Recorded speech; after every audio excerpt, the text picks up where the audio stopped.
There, everybody. Welcome back. Today I wanted to switch it up a little bit and talk about, something that happened with me yesterday. There were some highs and some lows. Normally I talk about, TLC type shows or 90 Day Fiance type things. But I felt like this was interesting and it was just something I wanted to talk about. So here we are. If you enjoyed the video, please give it a thumbs up and subscribe. I'll probably be doing more stories like this. I feel like it's a little therapeutic and some people could probably relate. So, a little background here. I have 4-year-old twins. They are both diagnosed with ASD level 3, which is level 3 autism, which is the highest level. Like level 1 is like mild and 3 would be severe, but there's like a broad spectrum of that as well. So my twins fall into that category. They are, well, actually my son of the twins, he also has ADHD on top of the autism. So he's quite the firecracker. I also have an 8-year-old he'll be 9 in August, and he also has ADHD. But the boys aren't part of this story. I'm talking about my girl. So when she was born, she was 24 weeks gestation, and if you don't know, full-term pregnancy goes to 40 weeks. So they were born at 24 weeks. She's considered a micro preemie, which means they were born between 23 and 25 weeks gestation, or under 2 pounds and 10 ounces. My daughter was 1 pound and 12 ounces when she was born, and so was her brother.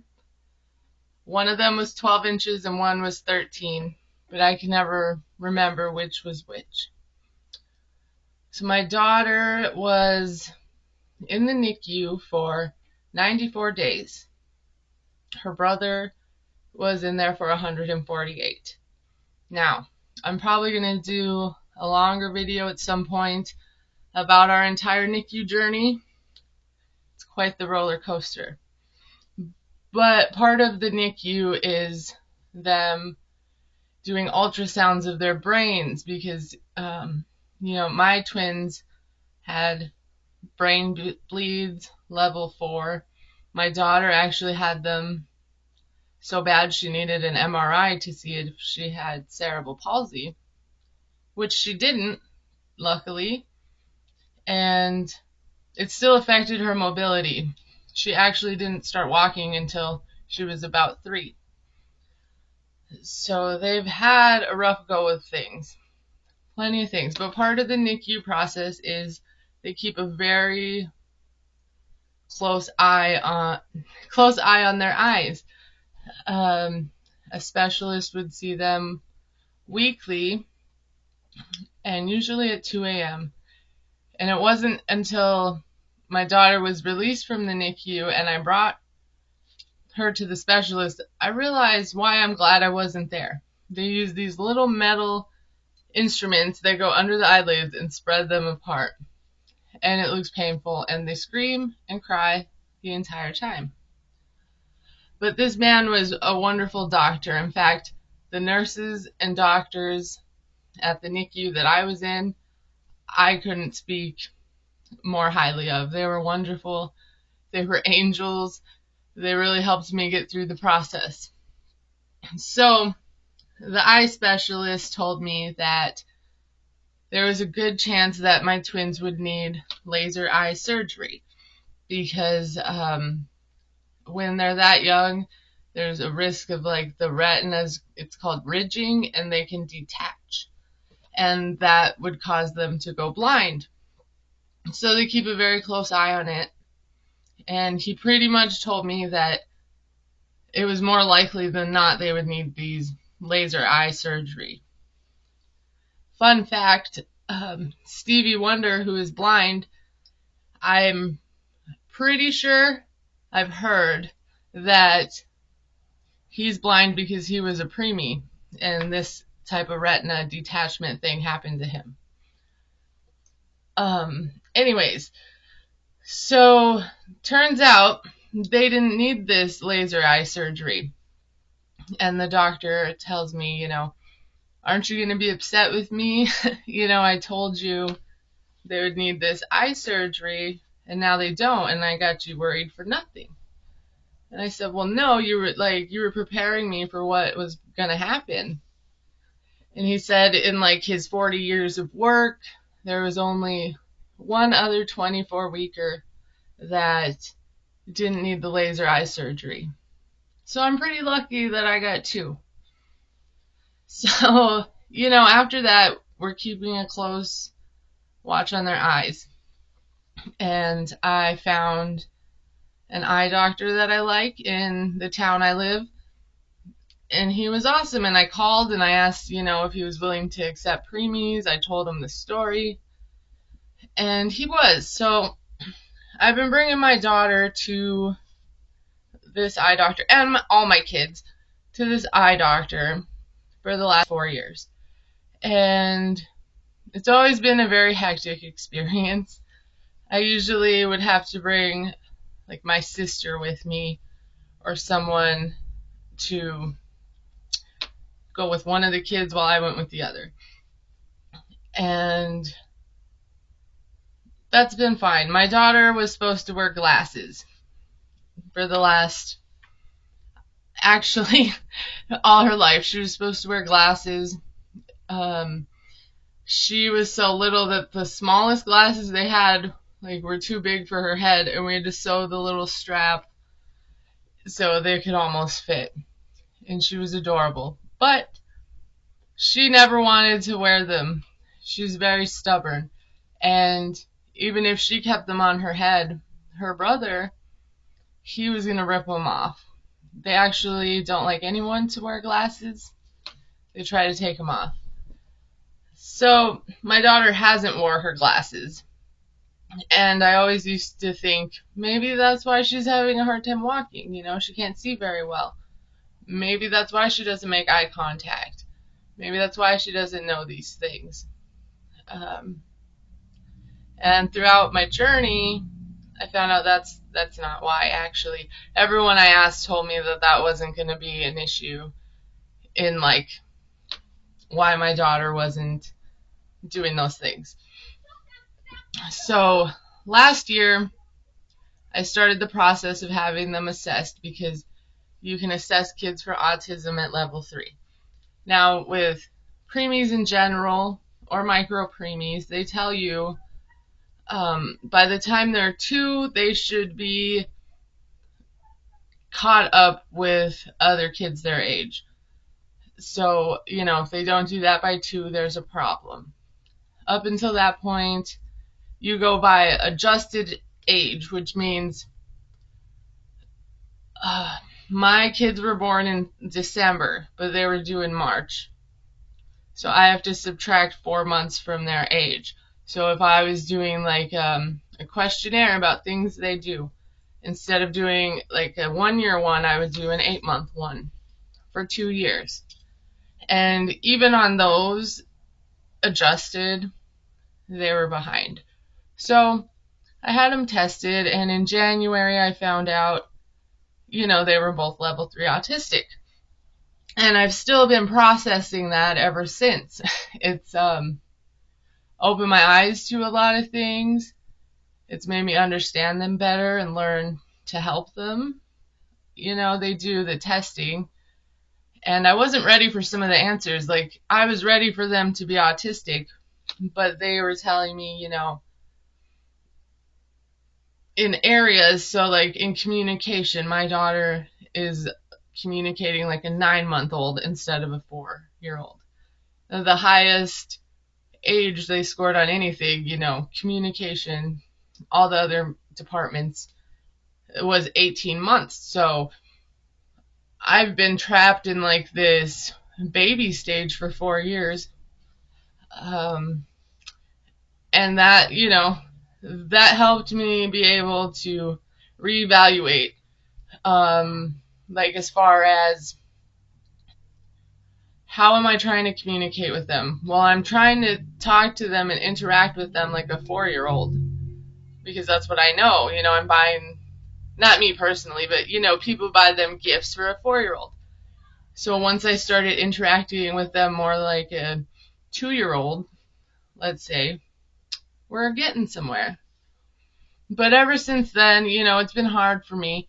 I haven't told a lot of people about it. I'm not public about it. I'm still trying to figure it out. And it's hard for me to have people see my kids differently. And that kind of thing is really evident in public. So, my daughter is like my pretty chill kid. As I mentioned, both my boys have ADHD. And she's the only one that'll like sit and, watch a movie. She'll sit and play. She'll sit and just sit, And I had her scheduled for the eye doctor because she's always needed glasses. I'm the type of mom, like I'm on top of their appointments, especially after the way their life was in the beginning. So we go in there and I get in the waiting room and they have me fill out, 2 pages of paperwork. And I'm trying to hold her, wrestle her, and do this paperwork. And one of the guys brings us back to the room and we get in there and he's talking to her, just like he would talk to any kid, which I do appreciate. Mind you, the eye doctor doesn't know they're autistic. They have been going there for years, but they go once a year kind of thing. So, and this kid didn't know. He was probably 17. So we go in the room and he's trying to do a scan thing of the eyeballs. And he's telling her what he's going to do. And he's asking her to stare at a picture on the wall. Well, my daughter doesn't do that. She doesn't point to things. She won't look. If you say, like, look at this, half of the time she won't even look when you say her name 5 times. So this guy is like, look over here, and he's trying to scan her eye, and she won't do that. So I literally have to hold her head in place. And finally I told him, like, oh, she's autistic. And he was like, oh, okay. And it's really weird and uncomfortable for me to have to say that, even though, like, I understand that I need to, and it helps people to assess and, like, move forward properly or whatever, change their tactics. But I don't have to say those words often because generally we stay home. I stay home with them. I'm their caretaker. We go to behavior therapy and all kinds of therapies where people know them. We're very routine. So anyway, luckily we got that done. And then they bring us to another room and they have the machine and they want her to put her chin on the thing. And they're trying to tell her to do that and look in at the flower in the thing. And I'm like, okay, so I have to grab her, wrap my leg around her body, hold her head on this little perch, try to get her. And, she's still wiggling and moving her eyes. And these people are like, look in the hole, look at the flower, look at whatever. And she doesn't understand or process that in any way. And they're just doing their job. And that's the only way they know how, and that's all they can do. But I'm just, like, trying to think, I have to do this for her because she needs glasses, and I want to make sure her eyes are okay. And they move us to another room after that, and, the lady comes in, and she's like, well, will she point at pictures if I say, like, where's the cat? And I said, no. And she's like, well, will she, like, look at the letters on the wall and say what they are? And then I said no. And, like, they were really nice about it. They were like, okay. I didn't feel judged, but it's just hard for me to like be faced with the things they can't do that people expect of them. You know, they look like 4-year-olds, but mentally they're like around 2 at best. So the lady is trying to do this thing on her eyes, another scanning thing, and she can't get she can't get her to look straight and not like twitch her eyes. So she calls in like the seasoned veteran, and that lady comes in and she's like, "Oh, I remember you," and she actually got it done, you know, with me holding her head. And we do that, and then these people leave us sitting in this room for 45 minutes, just me wrestling my daughter, playing My Little Pony songs, or, you know, Numbers Land, or whatever song it is she likes. And they just left us in there forever. And I was getting upset because I'm literally holding her, moving her, wrestling her, stopping her from grabbing all these very expensive instruments all around us, and magnifying glasses and computer. And it's very exhausting mentally and physically. You know, you get tired, it's hot. All you guys are doing is fighting and wrestling. So the doctor comes in after all that, and I'm like, I was ready to walk out of there. And if it wasn't important to me, I probably would have, because I was very upset. And it was hard, and I felt like none of it was going well. So the doctor comes in. I really like him. He's a great guy. He's always nice. He's always been so like helpful with me. So he's checking her out, does his little thing, tells me he wants to dilate her eyes. I was like, no, because I had been there well over an hour at this point, and I had some things I had to do. And I was sick of being there. And when they dilate her eyes, we have to sit there for like 25 minutes or 20, but they don't come back in 20, you know? So he talked me into him doing it after 10 minutes so I could get out of there. So he puts the little eye drops in her eyes, and we wait the 10 minutes, you know, me wrestling her some more, trying to get her to not destroy things. And he comes back in, and he does the eye scan thing again, and he tells me that in her right eye she has 20/20 perfect vision, and in her left eye he would say it's about 20/40, which he showed me the difference, and it's like slightly more blurry. And he said it could be better, but he couldn't get a great read on it because she's wiggly. And I was so overjoyed and happy. He told me she doesn't need to wear glasses, especially if it's going to be that hard for her and that miserable. Because I told him behavior therapy told me to get a visual timer, and even if it's just 30 seconds with her glasses on, and keep doing that. And I was ready to do it to try to help her to see. And she could see. And I'm not sure if not having glasses forced her to strengthen her eyes, or if it's just a miracle. But he told me, you know, her retinas are good and attached. Because I told him I've been worried since she was born about her eyes. And it was such a relief to hear she didn't need glasses. And it was such a big victory for me that she overcame that, because it's something that terrified me and we have struggled with all this time. And she's just a little miracle. And it made the appointment worth it. However, in a few weeks, I have an appointment for my son.